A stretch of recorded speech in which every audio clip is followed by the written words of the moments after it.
আসসালামু আলাইকুম সবাইকে। আজকে আমাদের আলোচনার বিষয়বস্তু হচ্ছে লিউভিলস থিওরাম। আমাদের এই চ্যাপ্টারে আরো দুইটা থিওরাম বাকি ছিল, তার ভিতরে এটা হচ্ছে একটা। তো আমরা আজকে লিউভিলস থিওরামটা প্রমাণ করব। স্টেটমেন্ট আমি একটা লিখে রাখছি। এর স্টেটমেন্টকে দুই ভাবে লেখা হয়, বা মানে ল্যাঙ্গুয়েজটাকে একটু চেঞ্জ করে দিতে পারে, আমরা ওইটাও দেখব। বাট আগে একটু দেখি যে এখানে আমি কি লিখছি বেসিক্যালি, বা স্টেটমেন্ট আসলে কি বলতেছে।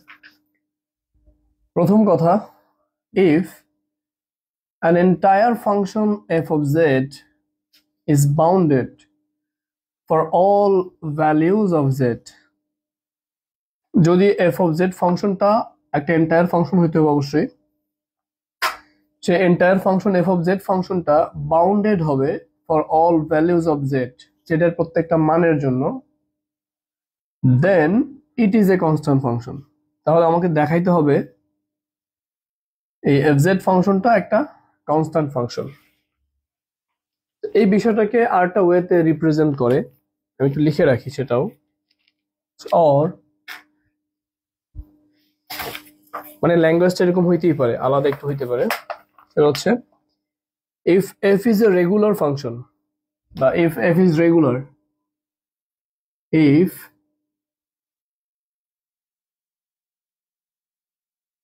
f is regular in whole z plane, in whole z plane. What is z plane? z plane মানে হচ্ছে কমপ্লেক্স প্লেন, যে প্লেনটা রিয়েল লাইন এবং ইমাজিনারি লাইন এই দুইটা জিনিস দিয়ে তৈরি। আচ্ছা, যে ফাংশনটা f ফাংশনটা বা f of z ফাংশনটা রেগুলার হবে in the whole z plane, and if f of z এর modulus is less or equal m হবে, বা লেস অর ইকুয়াল k দিয়ে করতে পারো, আমরা এখানে k দিয়ে করছি। f of z এর modulus is less or equal k for all values of z, এটা ফর অল মানে সমস্ত z এর মানের জন্য, ঠিক আছে। দেন f of z must be constant, must be constant। তাহলে আমরা একটু বোঝার চেষ্টা করি এন্টায়ার ফাংশন মানে কি। তার মানে আমাকে প্রথম কথা বলছে fz সম্পর্কে দুইটা শর্ত দিছে। একটা শর্ত fz টা এন্টায়ার ফাংশন হইতে হবে, দুই নম্বর শর্ত fz টা বাউন্ডেড ফাংশন হবে। এই দুইটা আমাকে গিভেন জিনিস, এই দুইটা জিনিস আমাকে দেয়া আছে, আর আমাকে প্রমাণ করতে হবে আমার fz ফাংশনটা একটা কনস্ট্যান্ট ফাংশন। তাহলে এখন আমি কিছু জিনিস বলে মানে আমি একটু লিখে রাখি যে আমার কি কি প্রমাণ করা দরকার। আমাকে এখানে দেয়া আছে বা গিভেন জিনিস হচ্ছে দুইটা। এক নম্বরে আমার ফাংশনটা এন্টায়ার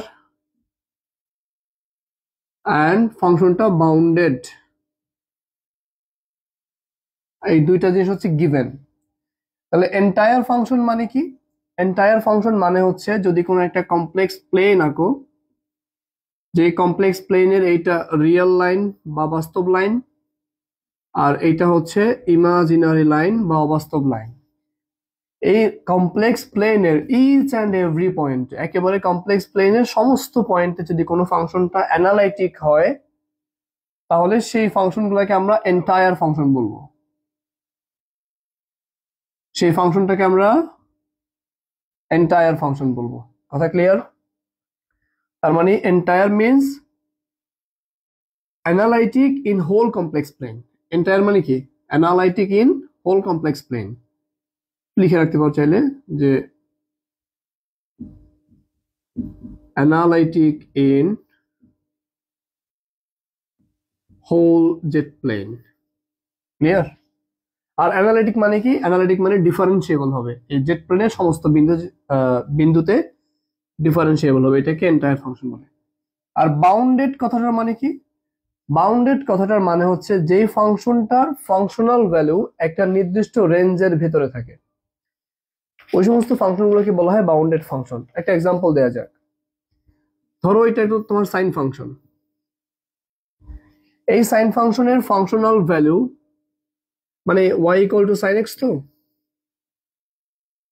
তার মানে তুমি এই এক্স এক্সিস বরাবর যেই মানটাই ইনপুট করো না কেন, যত মান ইনপুট করো না কেন, তোমার এফ অফ জেড এর মান এই বরাবর যদি এক্স হয় তাহলে এই দিক বরাবর আমরা এফ অফ এক্স বসাবো বা ওয়াই বসাবো। আর তুমি এক্স এর মান যা ইনপুট করো না কেন, এফ অফ এক্স এর মান এখানে হাইয়েস্ট 1 হইতে পারবে, নিচে -1 হইতে পারবে। এই নির্দিষ্ট রেঞ্জের বাইরে সেটা যেতে পারবে না। তার মানে এই y equal two sin x ফাংশনটাকে আমি বলতে পারবো এটা একটা বাউন্ডেড ফাংশন। তার মানে ফাংশনাল ভ্যালুটা যদি একটা নির্দিষ্ট রেঞ্জের ভিতরে থাকে তাদেরকে বলা হয় বাউন্ডেড ফাংশন। তার মানে এখানে যেহেতু fz ফাংশনটাকে বাউন্ডেড বলা হয়েছে, f অফ z ফাংশনটাকে বাউন্ডেড বলা হয়েছে, অর্থাৎ f অফ z ফাংশনটার এই বাউন্ডেড জিনিসটাকে এখানে বাউন্ডেড মানে ইংলিশে বলছে, আর এখানে বাউন্ডেডটাকে ম্যাথমেটিক্যাল ল্যাঙ্গুয়েজে দেখাইছে। এন্ড ইফ এই অংশটার মানেই হচ্ছে এই ফাংশনটা বাউন্ডেড। এই অংশটার মানেই কি ফাংশনটা বাউন্ডেড। কারণ হচ্ছে আমরা জানি যে আমরা যদি মডিউলাস সাইনকে সরাই ফেলি তাহলে এখানে মাইনাস কে আসবে, তারপরে less or equal F of Z আসবে, তারপরে লেস অর ইকুয়াল কে আসবে। তার মানে এই ফাংশনাল ভ্যালুটা মাইনাস কে থেকে প্লাস কে এর ভিতরে সীমাবদ্ধ, এই রেঞ্জের ভিতরেই থাকবে এই ফাংশনাল ভ্যালুর মান, এর বাইরে যাবে না। কথা ক্লিয়ার? তার মানে এই যে বাউন্ডেড কথাটাকে ম্যাথমেটিক্যালি এভাবে রিপ্রেজেন্ট করছে, এটা তারা বুঝাইছে ফাংশনটা বাউন্ডেড। আর রেগুলার ফাংশন, রেগুলার কথাটার মানে কি আমরা সেটাও জানি, যে কোনো একটা ফাংশন যদি অ্যানালাইটিক হয়, ধরো এইটা একটা রিজিয়ন, এই রিজিয়নের ভিতরে এটা একটা বিন্দু, এই বিন্দুতে কোনো একটা ফাংশন অ্যানালাইটিক মানে হচ্ছে এই বিন্দু এবং তার নেইবারহুড আরো পয়েন্ট আছে, সেই নেইবারহুড পয়েন্টেও ফাংশনটা অ্যানালাইটিক হবে বা ডিফারেন্সিয়েবল হবে। কথা ক্লিয়ার? এখন এটার ভিতরে যদি কোনো একটা পার্টিকুলার পয়েন্ট থাকে যেই পয়েন্টটাতে ফাংশনটা ডিফারেন্সিয়েবল না, সেই পয়েন্টটাকে বলা হয় সিঙ্গুলার পয়েন্ট। কারণ এই পয়েন্টে ফাংশনটা অ্যানালাইটিক, এর আশেপাশের সমস্ত পয়েন্টে অ্যানালাইটিক মানে সমস্ত পয়েন্টে ডিফারেন্সিয়েবল, কিন্তু এই পয়েন্টে ডিফারেন্সিয়েবল না, এই জন্য এটাকে বলা হয় সিঙ্গুলার পয়েন্ট। আর সিঙ্গুলার পয়েন্টের আশেপাশে যেই পয়েন্টগুলো আছে তারা সবাই রেগুলার, ও ব্যতিক্রম, আর বাকি সবাই গতানুগতিক। কারণ এখানে সবাই হচ্ছে গতানুগতিক ডিফারেন্সিয়েবল হবে, কিন্তু ও ব্যতিক্রম, এই জন্য ওকে বলা হয় সিঙ্গুলার পয়েন্ট। আর ও ব্যতীত বাকি যারা যারা আছে সবাই হচ্ছে রেগুলার পয়েন্ট। তাহলে আমাকে বলছে এফ ইজ রেগুলার, রেগুলার মানে এখানে অ্যানালিটিক বুঝাইছে, মানে এই পয়েন্টগুলো সবাই রেগুলার না, তার মানে তারা ডিফারেন্সিয়েবল, তারা অ্যানালিটিক। তাহলে এখানে এন্টায়ার ফাংশনের মানে হচ্ছে সেটা, যে এই ফাংশন রেগুলার কোথায়, এই ফাংশনটা রেগুলার হচ্ছে হোল জেড প্লেনে, মানে হোল কমপ্লেক্স প্লেনে। আর হোল কমপ্লেক্স প্লেনে রেগুলার হওয়ার মানেই তো ফাংশনটা অ্যানালিটিক, এন্টায়ার ফাংশন। তাহলে এই কথাটা এখানে বলা হয়েছে। তাহলে ফাংশনটা এন্টায়ার হবে এন্ড বাউন্ডেড হবে। বাউন্ডেড হওয়ার মানে কি, তার ফাংশনাল ভ্যালুর একটা লিমিট থাকবে, অর্থাৎ এইরকম একটা শর্ত থাকবে যে modulus of f of z less or equal K, যাতে মডিউলাস সাইনটাকে তুমি সরাইলে মাইনাস কে, আবার এখানে এরকম একটা সীমানা পাওয়া যায় আর কি, অর্থাৎ এটার মান এটার থেকে বড় হবে এবং কে থেকে ছোট হবে, এবং এই দুটো সমান হইতে পারে। তাহলে এই হইলো আমার শর্ত যেগুলা দেওয়া আছে গিভেন যে জিনিসগুলা। এবার আমরা দেখি আমরা কি প্রমাণ করব।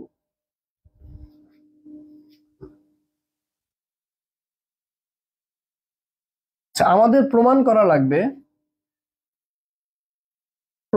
লাগবে আমাকে টু প্রুভ, আমাকে প্রমাণ করতে হবে আমার ফাংশনটা কন্টিনিউয়াস কনস্ট্যান্ট। তো কোনো ফাংশন কনস্ট্যান্ট হওয়ার মানে কি? ধরো আমি যদি একটা ফাংশন দেখাই, এটা হচ্ছে এক্স এক্সিস, এটা ওয়াই এক্সিস, এটা কোন একটা ফাংশন, মানে y equal to f of x let's say, বা তুমি কমপ্লেক্স প্লেনে লিখলে এফ অফ জেড লিখতে পারতা।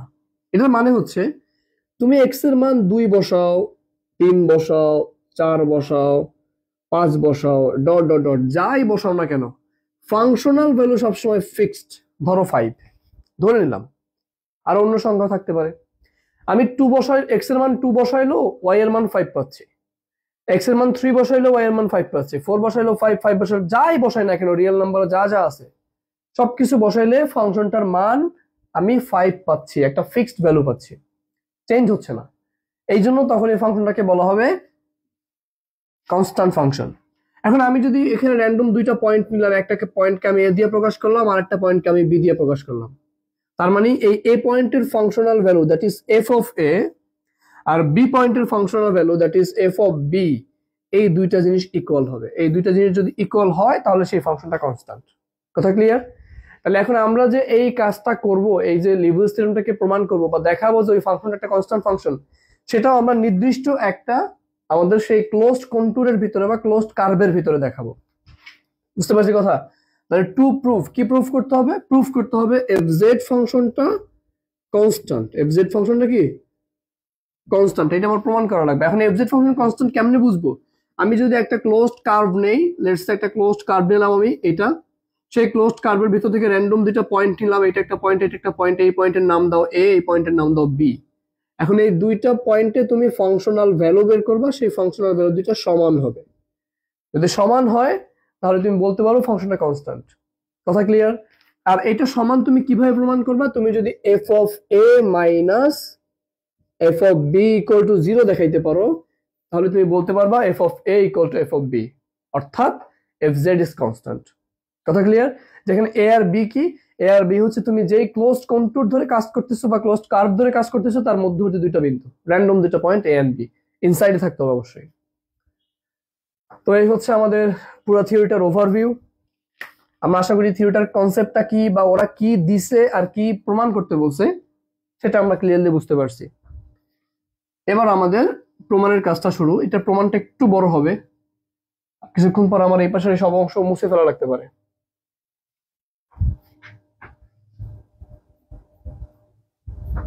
ওকে, তাহলে আমরা প্রমাণটা শুরু করি। প্রুফ, প্রুফটা এখানে না লিখে এই বরাবর এখানে লিখি প্রুফ। তাহলে যেখান থেকে প্রমাণটা শুরু করব, আমরা প্রথমে একটা কন্টুর ধরে নিব, ক্লোজড কন্টুর। যে ক্লোজড কন্টুরটা একটা সার্কেল এবং এটা একটা লার্জ সার্কেল আর কি, মানে অনেক বৃহৎ সার্কেল, মানে রেডিয়াসের মানটা tends to infinity. Large circle বলা হয় ওই সমস্ত সার্কেলকে যাদের রেডিয়াস হচ্ছে টেন্ডস টু ইনফিনিটি। তাহলে let the closed contour C, late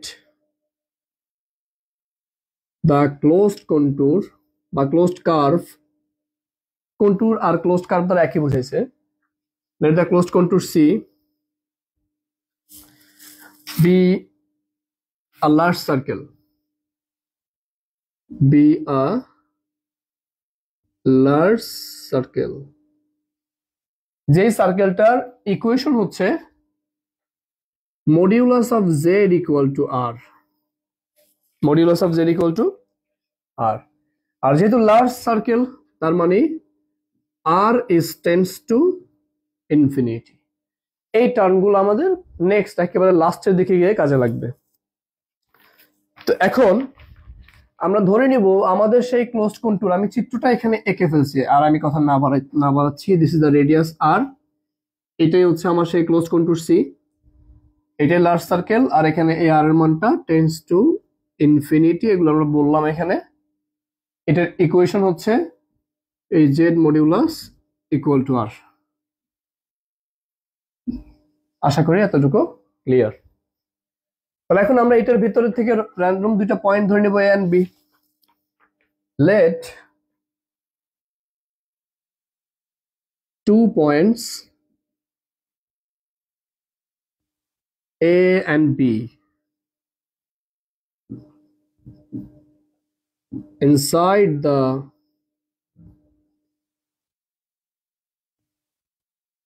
closed curve C. তাহলে আমরা দুইটা পয়েন্ট ধরে নিলাম, লেখা একটু বাঁকা চলে গেছে।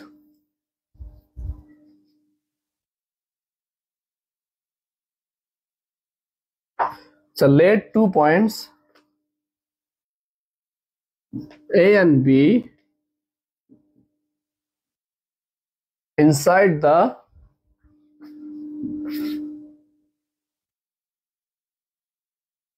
closed curve C. তাহলে দুইটা পয়েন্ট ধরে নিলাম A and B, যে দুইটা পয়েন্ট ক্লোজড কার্ভ C এর ভিতরে আছে। এরপর আমরা এই দুইটা পয়েন্টে কোশি ইন্টিগ্রাল ফর্মুলা ইউজ করব। From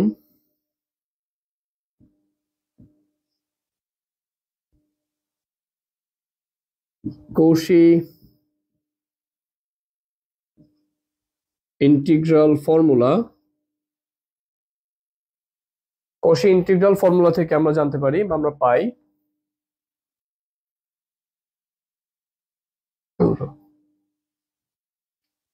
Cauchy ইন্টিগ্রাল ফর্মুলা থেকে আমরা পাই কোন পয়েন্টে? দুইটা পয়েন্টে, এ পয়েন্টে এবং বি পয়েন্টে। সেখান থেকে দেখা যাচ্ছে যে এফ অফ এ এর মানটা আসে 1/2 pi integration over the closed curve C f of z divided by z minus a into dz। আর বি পয়েন্টে পাই f of b equal to 1/2 pi integration over the closed curve C f of z divided by z minus b dz। তাহলে আমরা দুইটা বিন্দুতে কোশির integral formula বের করলাম। এবার আমরা এই দুইটা যে মানের বিয়োগফল বের করব, তারপরে সেই দুইটার বিয়োগফল ইকুয়াল টু 0 প্রমাণ করব। এটা প্রমাণ করতে পারলেই আমরা বলতে পারবো fz টা constant. Clear?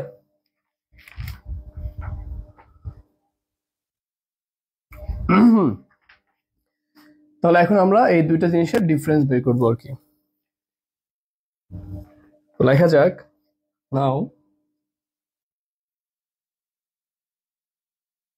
f of a minus f of b equal to, এখানে 1/2 pi i আছে, এখানে 1/2 pi i আছে, তো আমি দুইটা থেকে 1 ডিভাইডেড বাই 2 pi i টাকে কমন নিতে পারি। দুই পাশে integration over the closed curve c আছে, এটাও কমন মানে থাকলো, একটা লিখলাম। fz এখানেও আছে, dz ও আছে, তার মানে 1/z minus a minus 1/z minus b into f of z dz। দুইটার বিয়োগফল এভাবে লিখলাম। আশা করি এতটুকু আমরা বুঝছি। ইকুয়াল মানে এই টার্মটা ইকুয়ালি কাজটা আমরা এখানে করতেছি। Equal 1 divided by 2 pi i integration over the closed curve c, লসাগু হচ্ছে z a minus z b, z minus a আর z minus b।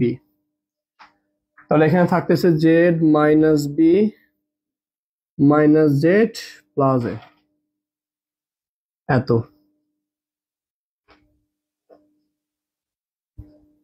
f of z into dz। কথা ক্লিয়ার? এর পরের অংশটা নিচে করো। Equal to 1 divided by 2 pi i integration over the closed curve c, z z cancel হয়ে যায়, থাকে a মাইনাস b, উপরে থাকতেছে a minus b into f of z divided by z minus a into z minus b into dz। আচ্ছা, তাহলে আমরা integration করতেছি z এর সাপেক্ষে, a মাইনাস b হচ্ছে কনস্ট্যান্ট, এটাকে বাইরে নিয়ে আসো। তাহলে a minus b divided by 2 pi i integration over the closed curve c f of z divided by z minus a into z minus b into dz। ওকে, তাহলে আমরা এই পর্যন্ত আসলাম। আমরা এদিকে একটু নাম্বারিং করতে পারি চাইলে, অথবা এইদিকে আমরা লাইন টানলে হবে। এখন তো আমরা এবার কি করব, আমরা f a minus f b এর ভ্যালু পেলাম এটা। এরপর আমরা দুই পাশে মডিউলাস নিব। আমার এই জিনিসটা, এই দুইটার মাইনাস ইকুয়াল টু 0, এটা প্রমাণ করার জন্য এটা দুই পাশে, এই পাশে এবং এই পাশে, দুই পাশে আমরা মডিউলাস নিব। তাহলে আমি একটু এই লাইনটা মুছে ফেলি যাতে আমার কাজটা সুবিধা হয়।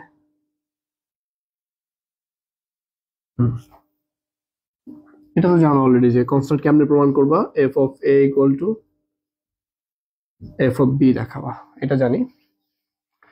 তো taking modulus on both side, এখান থেকে লিখি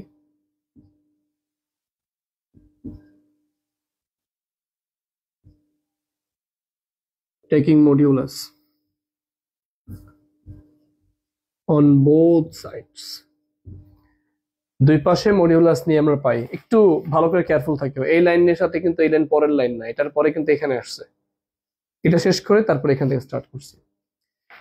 তাহলে বাম পক্ষটা হয়ে যাবে modulus of f of A minus f of b তার মডিউলাস, এটা ইকুয়াল টু পুরো modulus 1 divided by 2 pi i, sorry 1 divided by কেন, এখানে তো এ মাইনাস বি ছিল, তাহলে এ মাইনাস বি মডিউলাস এত integration over the closed curve c f of z divided by z minus a into z minus b তারপরে dz, ঠিক আছে? এই কাজটুকু আমরা করে ফেললাম। এখন একটা প্রপার্টি আছে এরকম যে তুমি যদি এই মডিউলাস সাইনটাকে মানে এই ইন্টিগ্রেশন সাইনের ভেতরে নিয়ে যাও, বাইরেও বসাও এবং ভেতরে নিয়ে যাও, তাহলে এই অংশটার সাথে ওই মডিউলাসটা ভেতরে নেয়ার পরের যে অংশটা পাবা তার সাথে সম্পর্ক হচ্ছে লেস অর ইকুয়ালের, ঠিক আছে? তাহলে আমরা সেই কাজটা এখন করব, যে আমরা যদি এই মডিউলাস সাইনটাকে ভেতরে নিয়ে যাই, দ্যাট মিনস তাহলে এটার সাথে কি সম্পর্ক হবে? লেস অর ইকুয়াল সম্পর্ক হবে। এ মাইনাস বি এর উপরে মডিউলাস বসবে, নিচে 2 পাই এর উপরে মডিউলাস বসবে, আলাদা করে আই এর উপরে মডিউলাস বসবে, তারপরে integration over the closed curve c, এটার উপরে এফ জেড তার উপরে মডিউলাস বসবে, নিচে আলাদা করে জেড মাইনাস এ এর উপরে মডিউলাস বসবে, জেড মাইনাস বি এর উপরে মডিউলাস বসবে এন্ড ডিজেড এর উপরেও মডিউলাস বসবে। তাহলে আমি যখন মডিউলাস সাইনটাকে ভেতরে নিয়ে গেছি তখন এই অংশের সাথে সেই ভেতরে নেওয়া অংশের সাথে সম্পর্ক লেস অর ইকুয়ালের, এটা আমরা এখানে কমপ্লিট করলাম। এখন এফ অফ জেড এর জায়গায় যদি আমরা কে লিখতে চাই, তাহলে দেখো তো কে এর সাথে এফ অফ জেড এর সম্পর্ক লেস অর ইকুয়াল, তার মানে এখানে কে লিখলে নতুন যে লাইনটা পাবা তার সাথে পুরোটা সম্পর্ক লেস অর ইকুয়াল হবে। আবার আরেকটা সম্পর্ক বলি, এখানে 1 divided by z minus A modulus আছে, 1 divided by z minus B modulus আছে, তাহলে 1 divided by z minus A modulus এটার সাথে 1 divided by modulus of z minus modulus of A, এটার সম্পর্ক লেস অর ইকুয়াল। এটার প্রমাণ আছে বা দেখানো যাবে, এটা আমরা আপাতত দিকে যাচ্ছি না। 1 ডিভাইডেড বাই জেড মাইনাস এ এটার সাথে যদি আমি নিচের মডিউলাস জেড এর সাথে এবং এ এর সাথে আলাদা করে নিয়ে যাই, তাহলে দুইটার সাথে সম্পর্ক হচ্ছে লেস অর ইকুয়ালের। সিমিলারলি এখানে বি এর ক্ষেত্রেও এটা অ্যাপ্লিকেবল। তাহলে দেখো তুমি যদি এফ অফ জেড এর জায়গায় কে লিখতে চাও, তাহলেও এই অংশের সাথে ওই কে লিখিত অংশের সম্পর্ক লেস অর ইকুয়াল হবে। আবার যদি এই z minus A z minus B এর জায়গায় তুমি এই যে modulus of z minus modulus of A লিখতে চাও, আবার modulus of z minus modulus of B লিখতে চাও, তার সাথেও এই আগের অংশের সম্পর্ক হবে লেস অর ইকুয়াল।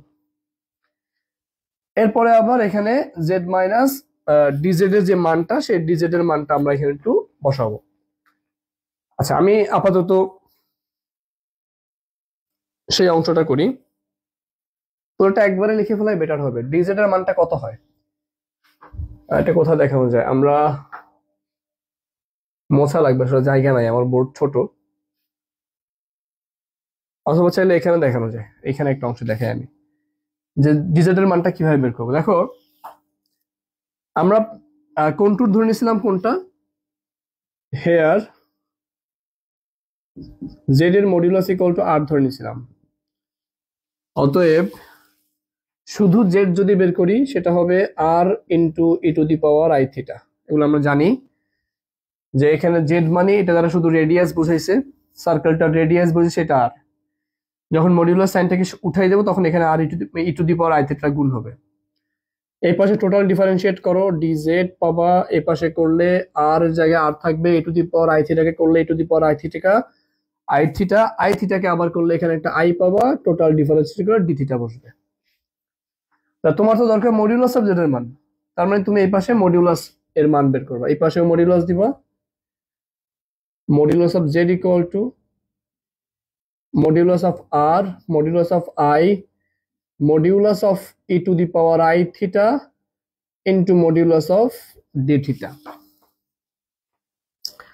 তাহলে এই মডিউলাস অফ আই এর মান আর e to the power I থিটার মান, এই দুটার মান 1। একটু দেখো কিভাবে।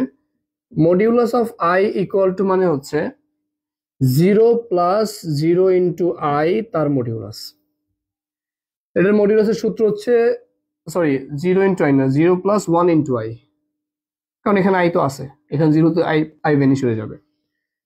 0 square plus 1 square equal to 1, তাহলে এটার মান 1। আবার e to the power i theta মানে হচ্ছে cos theta plus i sine theta, cos theta plus i sine theta. এটার মডিউলাস যদি বের করো root over cos square theta plus sine square theta equal to root 1 equal to 1। তাহলে এই যে দুইটা টার্ম মডিউলাস অফ আই আর হচ্ছে modulus of e to the power i theta, এই দুইটা টার্মের মানে কিন্তু 1 হয়ে যাচ্ছে। আর মডিউলাস অফ আর কে মডিউলাস বের করলে আর ই থাকে, ডি মডিউলাস অফ থিটার জায়গায় ওইটাই বসে যাবে। ঠিক আছে, ওকে। এটাকে মডিউলাস অফ ডি থিটা করলে ডি থিটাই পাওয়া যায়। তাহলে এখান থেকে তুমি কি লিখতে পারতেছো, এখান থেকে লিখতে পারতেছো ডি জেড এর modulus is equal r into d theta. This is important, এই মানটাকে আমাদের এখানে বসাতে হবে। আর এই যে এখানে একটা মডিউলাস অফ আই আছে, তার মানটাও কিন্তু 1 হয়ে যাবে, সুতরাং আমরা ওইটাকেও স্কিপ করে মানে বাদ দিয়ে ফেলবো পরের লাইনে। তো আমরা অনেকগুলো কাজ করতেছি। আমরা এফ জেড এর জায়গায় কে বসাচ্ছি, সুতরাং এইটার সাথে সেই নিচের কে বসানো অংশের সাথে সম্পর্ক হবে লেস অর ইকুয়াল। আবার জেড মাইনাস এ তার মডিউলাসের জায়গায় modulus of z minus modulus of a 1 by আকারে এটা লিখতেছি, তার সাথেও এই আগেরটা সম্পর্ক লেস অর ইকুয়াল। তার মানে ওভারঅল এইটার সাথে এবং নিচের গুলোর সাথে সবার সাথে সম্পর্ক লেস অর ইকুয়াল। তাহলে আমি একবারে এটার সাথে লেস অর ইকুয়াল লিখে ওই মানগুলো বসাই দিব। আর ডি জেড এর মানের জায়গায় আমি আর ইন্টু ডি থিটা সেই মানটা বের করলাম। তাহলে পুরো মানটা এবার আমি এখানে এমপ্লাই করব। আমি এটা মুছে ফেলি, এখানে লেস অর ইকুয়াল সাইন দাও। a মাইনাস বি মডিউলাস বের করছো, নিচে 2 পাই কে মডিউলাস করলে 2 পাই পাও, আর আই কে মডিউলাস করলে 1 হয়ে যায়, ওইটা বাতিল। এরপরে এটা কেন দিলাম, এটা দিছি কারণ হচ্ছে এখন আমি এফ জেড এর পরিবর্তে যেটা লিখবো তার সাথে এফ জেড এর সম্পর্ক লেস অর ইকুয়াল। এই জন্য এই অংশের পরিবর্তে ওই অংশ লিখতে হইলে মাঝখানে লেস অর ইকুয়াল ইকুয়েশনটা রাখতে হবে। ক্লোজড কন্টুর সি, এটার জায়গায় আমি কে বসাবো, কে, যেটা আমি এখানে লিখছিলাম কে। আর নিচের যে অংশটা আছে সেই অংশের জায়গায় আমি লিখবো modulus of z minus modulus of এ আর modulus of z minus modulus of b, এত। আর ডি জেড এর জায়গায় লিখবো আর ইন্টু ডি থিটা, সেটা আমি এখানে উপরে লিখে দিতে পারি যে আর ইন্টু ডি থিটা। তো আশা করি আমি এতটুকু আমাদের কাছে ক্লিয়ার। ঠিক আছে, তাহলে তুমি এক কাজ করো, এই কেটা তো একটা কনস্ট্যান্ট, এটাকে বাইরে নিয়ে আসো। তাহলে এটা এ মাইনাস বি কে মডিউলাস করলে এ মাইনাস বি আসে, তাহলে এই অংশটা ইকুয়াল লিখতে পারো এবার, মানে এই অংশটা ইকুয়াল। দেখো আমি এই অংশের সাথে এটাকে ইকুয়াল কেন লিখি নাই বারবার বলছি, সেটা এফ জেড এবং এই নিচের অংশগুলোর পরিবর্তে যা লিখছি তার সাথে আগেরটা সম্পর্ক লেস অর ইকুয়াল, এই জন্য এটা লিখছি। কিন্তু এখন তো আমি এটাকে এই অংশটাকে র্যান্ডম ক্যালকুলেশন করবো, এই জন্য এটাকে আমি ইকুয়াল লিখবো। ইকুয়াল এ মাইনাস বি এর মডিউলাস হচ্ছে এ মাইনাস বি, নিজে বসবে, কেটা কনস্ট্যান্ট বাইরে নিয়ে আসো, নিচে 2 পাই ওর জায়গায় ও বসে যাবে। তারপর integration over the closed curve C, এখানে আর ইন্টু ডি থিটা বসবে, আর নিচে modulus of z equal to R তুমি ধরেই নিছো, তার মানে এখানে মডিউলাস অফ জেড এর জায়গায় তুমি লিখবে আর মাইনাস এ ফ্যাক্টর এ মডিউলাস ইন্টু এখানে লিখবে আর মাইনাস বি মডিউলাস। ক্লিয়ার? এই দুইটা জিনিস আমরা এখানে লিখলাম। এরপরের লাইনে দেখো a মাইনাস বি তার into K divided by 2 pi integration over the curve C, উপরে আর ইন্টু ডি থিটা বসে যাবে। এই অংশ থেকে আর কমন নিবা, এই অংশ থেকে আর কমন নিবা, তাহলে এখান থেকে আর কমন নিলে থাকতেছে 1 minus A modulus divided by R, এখান থেকে আর কমন নিলে থাকতেছে 1 minus B modulus divided by R. Okay, উপরের আর আর নিচের আর ক্যান্সেল আউট, একটা আর চলে গেছে, তাহলে বাকি থাকতেছে A minus B into K divided by 2 pi integration over the closed curve C, উপরে থাকতেছে ডি থিটা, নিচে থাকতেছে R into 1 minus A modulus by R into 1 minus B modulus by R. দেখা যাচ্ছে? আচ্ছা, হ্যাঁ দেখা যাচ্ছে। তাহলে এই অংশটা আমরা এখানে লিখে ফেললাম, ঠিক আছে। তাহলে এখন আমরা তো জানি যে আর এর মানটা টেন্ডস টু ইনফিনিটি। তাহলে এই যে অংশটা তুমি এই পাশে পাইলা, এই অংশটা কি? এটা হচ্ছে এই অংশটার সাথে এই লাস্ট অংশটার সম্পর্ক লেস অর ইকুয়াল। তাহলে তুমি সেই লাইনটাকে একটু এখানে লিখতেই পারো চাইলে, যে বা অথবা এই অংশটা তুমি এখানে নিয়ে ফেলতে পারো এবার একবারে। একটা অংশ মোছাই রাখতেছে, কিছু করার নেই, জায়গা নেই এখানে। অথবা এখানে করাও যায় চাইলে, যে নাও f of A minus f of B এর মডিউলাস এর সাথে এই অংশের সম্পর্কটা less or equal. Less or equal এই অংশটা বসাবো, বসানোর সময় আমরা কি করে দিব? আমরা একবারে আর এর মানটা তো আমরা জানি টেন্ডস টু ইনফিনিটি, সেই লিমিটটা বসাই দিব। তাহলে এখানে A minus B into K divided by 2 pi থাকলো, আর এই অংশটা লেখার সময় এটাকে ইন্টু দিয়ে একটু নিচে লেখো, into integral over the close curve C limit R tends to 0 বসাও, sorry R tends to infinity বসাও। তাহলে উপরে থাকতেছে ডি থিটা আর নিচে থাকতেছে R into 1 minus A modulus by R into 1 minus B modulus by R. Clear? তাহলে এবার দেখো R it tends to infinity বসাইলে এখানে এ ফ্যাক্টোরিয়াল বাই ইনফিনিটি সমান 0, সামথিং বাই ইনফিনিটি সমান 0, তার মানে এটা 0, 1 মাইনাস 0 মানে 1, এখানে 1 মাইনাস 0 মানে 1, আর এখানেও ইনফিনিটি, তার মানে d theta divided by infinity something by infinity সমান 0, তার মানে এই পুরা টার্মটা ইকুয়াল টু 0 হয়ে যেতেছে। এই পুরা টার্মটা এটা ইকুয়াল টু 0 হয়ে যেতেছে। এই টার্মটা এটার সাথে গুণাকার আছে, তাহলে পুরাটা ওভারঅল পুরাটা 0 হয়ে যাবে। তাহলে আলটিমেটলি তুমি বলতে পারতেছো যে অতএব f of A minus f of B এর modulus is less or equal 0। এখন যেহেতু মডিউলাসের মান, এখানে মডিউলাসের মানটা তো কখনো লেস দ্যান 0 হইতে পারে না, এটা মাস্ট বি ইকুয়াল 0 হবে। তাহলে কারণ মডিউলাস আমরা জানি সবসময় পজিটিভ আউটপুট দেয়। তাহলে এখানে f of A minus f of b এটা কি হবে? লেস অর ইকুয়াল বাদ দিয়ে এবার ইকুয়াল 0 হবে, ইকুয়াল 0 হবে। আমি একবারে মডিউলাস সাইনটা তুলে দিলাম, মানে মাঝখানে একটা লাইন স্কিপ করছি আর কি। তুমি এটাকে লেস অর ইকুয়াল না লিখে শুধু ইকুয়াল লিখতে পারতো, এরপরে মডিউলাস সাইন থেকে তুলে দিলে এটা পাবা। এইটা যখন পেয়ে গেছো তাহলে তুমি লিখতে পারো অতএব f of A equal to f of B. তাহলে f of A equal to f of B যদি হয়, এটা কখন হবে? এই যে এখানে বলছি f of A equal to f of B হবে তখনই যখন এ বিন্দুতে আর বি বিন্দুতে ফাংশন গুলো সমান, অর্থাৎ এই ফাংশনটা কনস্ট্যান্ট ফাংশন। কথা বুঝতে পারছি?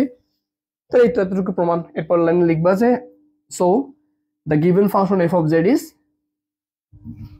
Constant function. ঠিক আছে, এটার মাধ্যমে আমাদের এই থিওরিটা প্রমাণ শেষ হইলো। একটু বড় থিওরি, আমার বোর্ড ছোট, অল্প জায়গায় লেখার জন্য একটু হিজিবিজি হয়েছে, একটু কেয়ারফুল থাকবা। ঠিক আছে, এই অংশটা কিন্তু সেকেন্ড অংশ, এইটা আবার মাঝখানে আলাদা একটা অংশ ছিল, এই যে অংশটা।